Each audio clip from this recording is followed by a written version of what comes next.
So, Grand Rising Loungers, I hope everybody is doing as great as I am today. I hope everybody slept well and is going to have a wonderful, wonderful day. We are going to talk very briefly today in regards to our favorite Poetic Flacco, who is from our sector, and what happened with him and the No Jumper crew last night. I really think that it's kind of important to talk about this over here in this sector. There's a few of us that have made some videos about this or have talked about it. Well, a couple of us, I know Let Me See Your Transcript talked about it. Also, I think Darrell also touched on it too. So I'm just going to give my thoughts on it this morning because this was crazy. Okay. And yeah, I was rooting for Flacco. I still am. And I just want to give my thoughts on how No Jumper handled that. We're going to do a quick 2-minute timer before I get into it, and then we'll get right into the show. It's Block Lounge Entertainment, and the time is right with T-Pre.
So I hope everybody is doing as great as I am today. Again, shout out to all of you for coming in and for those who will catch the replay. I just wanted to talk about Poetic Flacco a little bit this morning, but I also wanted to talk about Gangsta Boo because there's been a lot of conversation in regards to her. And unfortunately, there hasn't been any updates in regards to the cause of her death as of yet.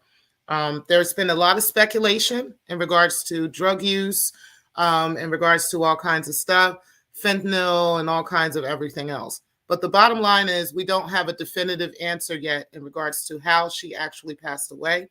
So before I don't want to jump off any bridges and start speaking on her death, and I don't know exactly what happened yet. Okay. But rest in peace to Gangsta Boo, because, clearly she was a hip hop icon and she will truly be missed in the hip hop world. The last time I remember seeing her was actually on Drink Champs, maybe about 3 months ago. And I call this the Drink Champs curse, right? Because it seems like there's always a artist who goes on Drink Champs and does their little thing. And it's not all the artists, of course, because Drink Champs, obviously has a lot of people that come on. But there's a lot of artists who have gone to Drink Champs and then within a couple of months, they're dead. I mean, that's been from Takeoff to DMX to now her, and some others as well. I just find it a little strange. And I hate to call it the Drink Champs curse. I've heard other people saying it too. But it really does feel like that. But that was the last time I saw anything from Gangsta Boo. And it was a really interesting conversation that she had. She had talked about some inferences of drug use, and finding those drugs on, people finding those drugs in certain places. So I don't know if this is, the case or not and what happened. I hope not, because she was such a talented woman. But hey, if that is what happened, then for God's sake, at the end of the day, we've got to do something about addiction. Okay. And I think that's a real important conversation that needs to be had. But I'm going to have that conversation at some point in regards to addiction and opioids, and even a young lady that I know that passed away in her sleep from taking pills. Okay. And the pill was laced with fentanyl. So I'll talk about that at another time. But again, rest in peace to Gangsta Boo. She will truly be missed. And I want to mention her again also with when she was on Versus, right? When 3-6 Mafia was on Versus. I thought that was an awesome show. I mean, they really had me jumping the whole night. I was up and down, especially when Gangsta Boo was up there. So I just wanted to mention those things and just remember her, in her prime. So again, rest in peace to Gangsta Boo. She will truly be missed. We also lost another musical icon yesterday. Fred White of the legendary Earth, Wind, and Fire has passed away at the age of 67. So shout out to Fred White. He was the brother of Maurice. Also, there was another brother too. Gator Girl actually mentioned him. So shout out to Gator Girl. I did know he was Maurice's brother, but he was also Verdine's brother as well. I know a lot about Earth, Wind, and Fire. Shout out to my husband. He was in Earth, Wind, and Fire. Like, you couldn't tell him nothing about Earth, Wind, and Fire, honey. Okay. Like, he was their biggest fan.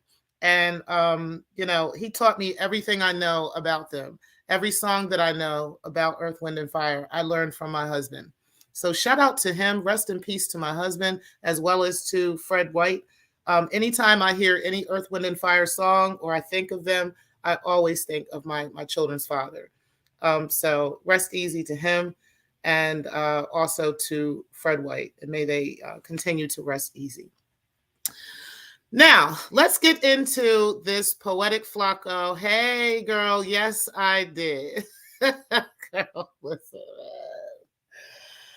I listened to the entire No Jumper show from last night. I do not watch No Jumper on a regular basis, but in me seeing a couple of people, I saw I Smoke Hip Hop Live, as well as Let Me See Your Transcript, has spoken on this. There's some other people who are speaking on this as well, even down to No Jumper themselves, and some others. So I just want to give my commentary on this. And yes, you said Earth, Wind, and Fire is absolutely amazing. Sleep in peace, Fred White. There will never be another group like Earth, Wind, and Fire. Never, ever again. They are icons, and they sit alone in the music world. And shout out to them. And those that are still continuing to live. I know the one with the falsetto voice, he's still alive. And some others are too. Well, anyway, so let's get into this a little bit, guys, because my goodness, there was so much to unpack from that story. I'm pretty sure many others in the sector will be doing videos on this, including shout out to Shakim. I'm pretty sure he is going to get geared up and loaded and locked and reloaded and ready to go in regards to this situation. I have some mixed feelings on what happened, okay? And I'm going to talk openly about what I feel.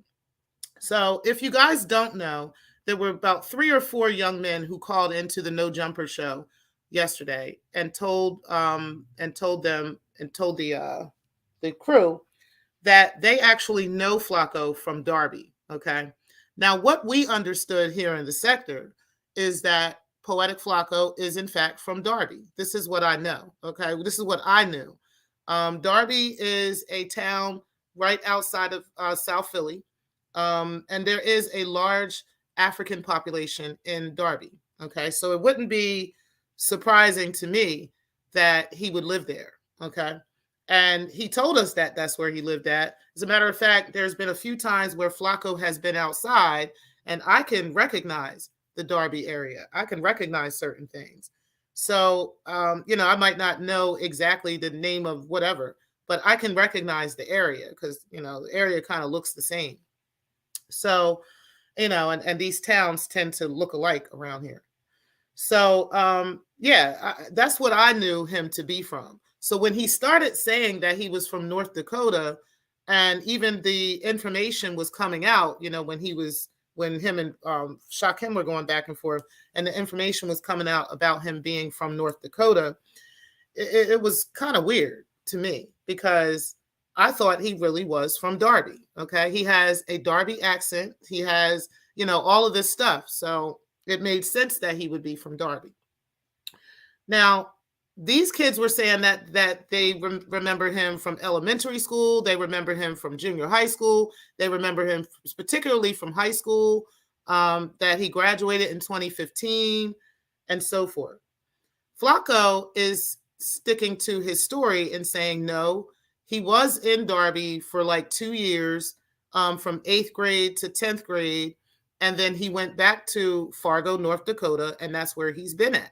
This is what Flacco's saying. He's saying that he has, and he sent them a yearbook picture and all this stuff. But the yearbook picture had some questions. The yearbook picture was from 2016, according to Flacco. But yet these kids and Flacco, well, they're not kids now, but these young men and Flacco are all saying that he graduated in 2015. So ultimately, there is a lot of discrepancies in regards to what Flacco tells the public and what Flacco doesn't, okay? And Adam, allegedly, according to the crew, Adam 22 is the one that set up this conversation. He is the one that wanted to get to the bottom of this conversation. So as his employer, right, it makes me wonder why Adam has these types of questions, because he's paying Flacco to be there. So that means Flacco has filled out a W-4. He has, as long as he's not a contractor, an independent contractor, he's filled out a W-4. He's filled out information proving that he is an employer. That means he would have had to provide at least 2 forms of ID. He would have had to give him a social, usually it's a social security card, and a picture identification, a state identification, whether it's a driver's license or a state-issued ID. He would have had to give him something like that, proving who he is, his date of birth, his name, his age, and all of that for the sake of the IRS, okay? So it made me wonder why Adam had any questions in regards to Flacco's identity, right? Is it because, there's information that he's received that's fraudulent? Because by this point, he should know that, right? That would be something that he should know. The IRS would have been able to update him on that around tax time, right? Or maybe he doesn't know. I don't know. I don't remember how long Flacco has been working for No Jumper. Maybe about a year. I don't really quite know how long he's been working there. But either way, Adam should have like direct identifying information on Flacco to be able to say exactly who he is, exactly his name, exactly his date of birth, exactly his social, and all those things. So what I don't understand is how Adam set him up to have this conversation to begin with. Like, I really want Flacco, and this is my heart to you. I really want you to think about all the things that you have to go through to be famous with these people. Like, I do understand, the whole trending thing, and your name is definitely trending. You can Google Flacco and his picture shows up all over the internet, okay? With No Jumper photos, with photos that we've seen from him back when he was with this sector, from all kinds of photos. You can find Flacco. It's not a problem, right? But at what cost, It's like these people want to use you and drag you through the mud for kicks and giggles. And I think that's crazy. At first, I noticed it. I didn't try to speak on it a lot. There were a lot of other people speaking on it, and I really didn't want to say what I really felt, right? Because I wanted to give you a chance. I believed in you. I wanted to give you a chance, and I wanted to see you win with No Jumper. But at this point, I'm starting to feel like they treat you like a minstrel show. Okay, like even though they've been going back and forth and kind of saying things about you for a while, this right here is like the ultimate disrespect. It's the ultimate, exposing per se. If they wanted to know these things and they were interested in this stuff, why didn't they have this conversation with you privately? Like why did they want to bring that public? Why did they want to embarrass you like that? If I was you, I wouldn't fuck with them. I would literally go my own way. I would, you got a podcast, you got some other things going on. I would do that. I would focus on that, and I would focus on your own brand. You don't need No Jumper to have your brand, right? On the flip side of that, I do think that, and I think this goes for all content creators, I do think that there should be some level of honesty with who you are, right? You don't have to like divulge your entire history and divulge your entire life to people, but you also don't want to tell people one story just and then become famous, and other people who know you and become aware of the fact that you're on a famous podcast start watching and start hearing their stories, and they start telling the truth about who you really are, right? I don't think you thought that through. I'll just be honest with that. I don't think you thought that through in going onto No Jumper. I think you saw how big of a platform it is, and that's respectful. I think you saw how much revenue you can make from being on this platform. I think you saw the beauty of the good things coming from it. But I don't think you thought it through with the stories that you have told and how those stories don't add up to each other, right? So, like I said, you don't have to divulge your whole life to people. You can tell people what you want to, but make sure that it's honest. Make sure that it's truthful, right? If you're from Darby, bro, you're from Darby. It's okay. You know what I mean? Like, I don't really understand why you would feel, what's the word I'm looking for? I don't understand why you would be embarrassed about that, right? As opposed to Fargo, North Dakota. I think as a Black person, I would be more embarrassed to say I'm from Fargo, North Dakota than from Darby, right? Because in Darby, you're connecting with your actual people. You're connecting with, with not only with Black folks, but with the Liberian community right there in Darby.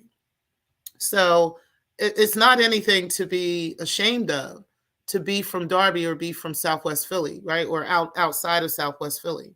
It's nothing to be ashamed of. It's not the best place in the world, but it's certainly not like some other neighborhoods in Philly. Okay, I do think that. And even if it was, it's irrelevant because where you're from is just where you're from, right? Like I'm from Jersey. I just am. I can't. That's not going to change. There's nothing that I can change about that. I can't change about what my past is. But it is what it is, and I'm not sure why you're ashamed of it. And what I'd like you to do is work on that. Work on your self-esteem and what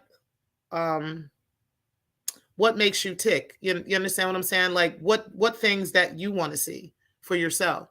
Work on your branding. Work on what's best for you.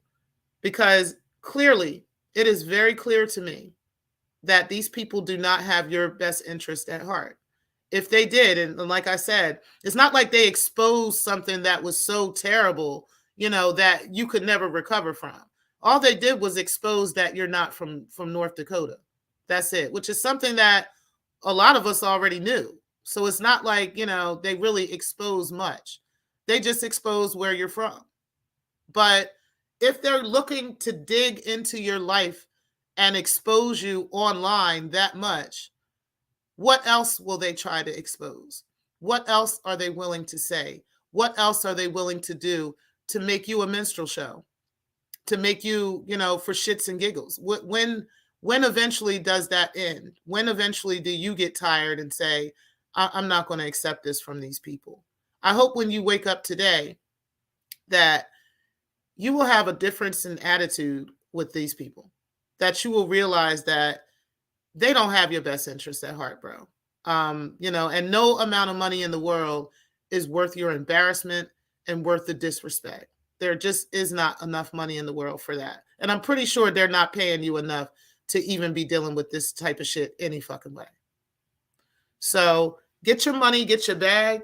You got your own branding. You've got not only the podcast, you've got your own channel. You've got other ventures you can do. You can put business into your channel, business into your branding, make some shirts, whatever you're going to do. I'm not telling you what to do, but I'm just saying build your own brand on your own, because you are a force to be reckoned with on your own. The fact that you are trending like you are is enough said, okay?